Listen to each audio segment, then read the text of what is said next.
आगे चलते हैं। ये जो आप देख रहे हैं इसका नाम होता है, इसका नाम जो ये दिख रहा है इसको कहते हैं जियो बोर्ड। क्या कहते हैं? जियो बोर्ड। इसका नाम क्या है? जियो बोर्ड। इस जियो बोर्ड की सहायता से हमारे पास कोई भी आकृति हो, चाहे चतुर्भुजाकार हो, चाहे त्रिभुजाकार हो, और चाहे इन त्रिभुज ना बन के चतुर्भुज सी बनी हो या चतुर्भुज ना बन के त्रिभुज सी बनी हो या दोनों ना ही बने हो, कोई भी बिगड़ी ही आकृति बनी हो तो भी हम उसका क्षेत्रफल ज्ञात कर सकते हैं और बहुत ही आसानी रूप से। इसका नाम क्या है? जियो बोर्ड। क्या नाम है इसका? जियो बोर्ड। इस जियो बोर्ड के लिए हमें किसकी जरूरत पड़ती है? इन पिनों की सहायता लेनी पड़ती है। इसका नाम क्या है? पिन। एक कीले हैं, इनका नाम क्या है? पिन है। ठीक है, तो इन पिनों को ये जो आपके जियो बोर्ड में क्षेत्र बने हुए हैं इन क्षेत्रों में लगा दिया जाता है और साथ में ये जो आपको मिली हुई है इनका नाम होता है, ये रबड़े हैं, सब लोग जानते होते, इसका नाम होता है रबर बैंड। क्या नाम है? Rubber band. Rubber band. अब इन रबर बैंड और इन पिनों की सहायता से, इस जियो बोर्ड की सहायता से हम चतुर्भुजाकार आकृति या त्रिभुजाकार आकृति या इनसे हटके आकृति जो भी बनी हो उसका हम क्षेत्रफल ज्ञात कर सकते हैं। लेकिन इसमें एक शर्त होती है कि जब कभी भी हम ये जो छोटे छोटे आपके वर्गाकार खाने बने हुए तो अगर ये पूरा खाना एक छोटा सा मिलता है तो उसको हम एक वर्ग इकाई कहते हैं। अगर हमें कोई भी एक ऐसा चित्र बना कि उसमें पूर्ण रूप से वो वर्ग ना बन के वो आधा सा वर्ग बना हुआ है, यानी आधे से कम सा वर्ग बना हुआ है, तो अगर आधे से कम वाला बना है तो हम उसको नहीं गिनेंगे। अगर कोई भी लाइन ऐसी खिंची हुई है कि उसका मान आधे से ज्यादा है तो हम उसके मान को एक वर्ग इकाई के बराबर मानते हैं। आधे से कम है तो छोड़ देते हैं, आधे से ज्यादा आता है तो उसको एक मान देते हैं। ठीक है, तो इसको हम बेटा क्या कहते हैं? जियो बोर्ड। अब आगे चलते हैं। ये आपको दिख रही हैं इनको हम कहते हैं सीट है। क्या कहते हैं? सीट है। ये सीट है। तो इन सीटों की सहायता से ये जो सीटें हैं ये आपको एक प्रतिरूप बना हुआ है कि इनकी सीट की सहायता से हम कौन सी आकृति बना सकते हैं। यहां पर लिखा है बेटा कोण। कोण का मतलब होता है शंकु। कोण माने क्या होता है? शंकु। तो इनसे इस वाली जो ऐसा आपको सीट दी गई है इस सीट की सहायता से हम शंकु बना सकते हैं। और शंकु कैसे बनता है? इसको ऐसा घुमाएंगे, ऐसा घुमाया और ये ढक्कन इससे लग गया तो जो बेटा ये बना हुआ है इसका नाम क्या है? शंकु। क्या है? शंकु। तो ये क्या है? शंकु बनाता है। ठीक है, ऐसे हुआ, इसको ऐसा ले लिया और ये ऐसा लग जाता है तो ये क्या बन गया? आकृति शंकु। ठीक है, तो जो ये सीटें हैं आपको बताएंगी कि कौन सी आकृति बन रही है। जो लिखा होगा वही आकृति बनेगी। कौन लिखा है तो आपका शंकु बनेगा।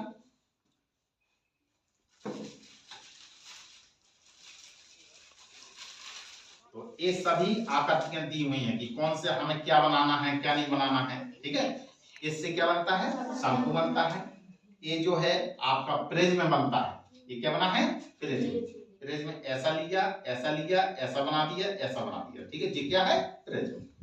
इसके बाद ये क्या लिखा हुआ है? सिलेंडर। क्या है? सिलेंडर। सिलेंडर का मतलब होता है बेलन।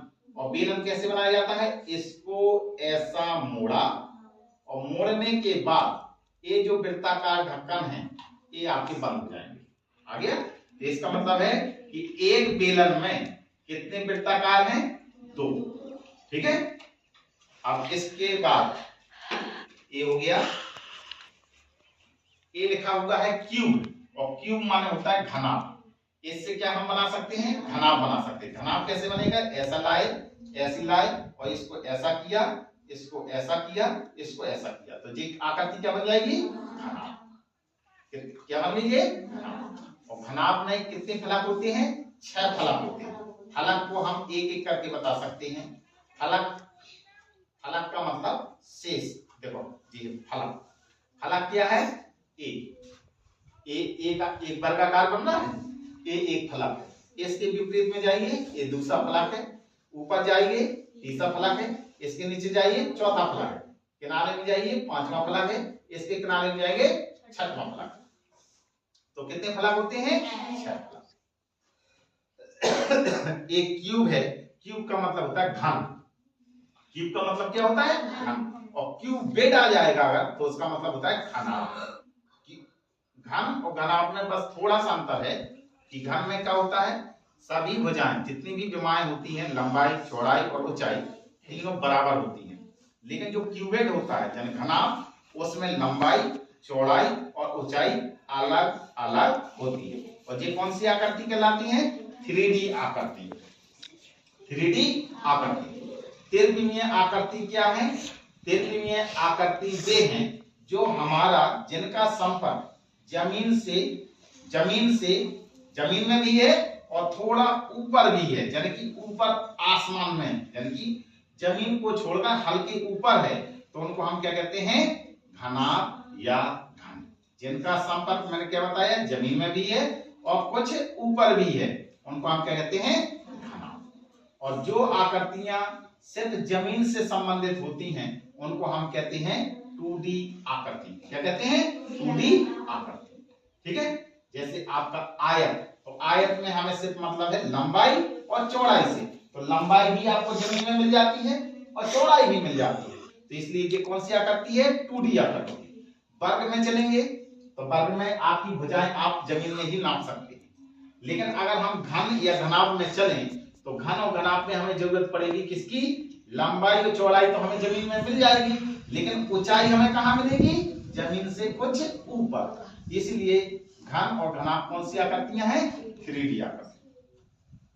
इसी प्रकार से आप शंकु को देखेंगे तो शंकु का नीचे का जो गोला है वो तो जमीन में मिल जाएगा, लेकिन ऊपर जो शीर्ष गया है वो हमारी ऊंचाई में मिलेगा, इसलिए वो कौन सी आकृति है? 3D आकृति। आप बेलन को देखेंगे, बेलन आप जानते कि ऐसा बना था, तो नीचे का वृत्ताकार तो मिल जाएगा, लेकिन ऊंचाई हमें ऊपर गए हैं, तो इसलिए कौन सी है? 3D आकृति है। ठीक है, तो इन सीटों की सहायता से हम क्या कर सकते हैं? आकृतियों को बनाकर बच्चों को दिखा सकते हैं। ठीक है, आगे चलते हैं। बस लास्ट है ये, इसका नाम है संख्या चार्ट। क्या नाम है? संख्या चार्ट। इनका नाम है क्या? संख्या चार्ट। इस संख्या चार्ट की सहायता से, ये जो संख्या चार्ट है, हम खेल खेल में ही बच्चों को ये सिखा सकते हैं कि किसी भी संख्या का व्युत्क्रम कौन है। ठीक है, इसमें क्या होता है कि जीरो जो है, जीरो से जितनी भी संख्याएं मान लो कि धनात्मक में चली, तो हम इस तरफ को चलेंगे, ऐसी गए फिर ऐसी गई फिर ऐसी गई फिर ऐसी गई, ऊपर बढ़ते जाएंगे, और जैसे ही हम 104 में पहुंच जाएंगे हम विजयी हो गए। इसमें 2 बच्चों को खिलाया जाता है, एक बच्चा चलता है प्लस की तरफ और एक बच्चा चलता है माइनस की तरफ। जो सबसे पहले 104 में पहुंच जाता है वो क्या हो जाता है? विजयी हो जाता है।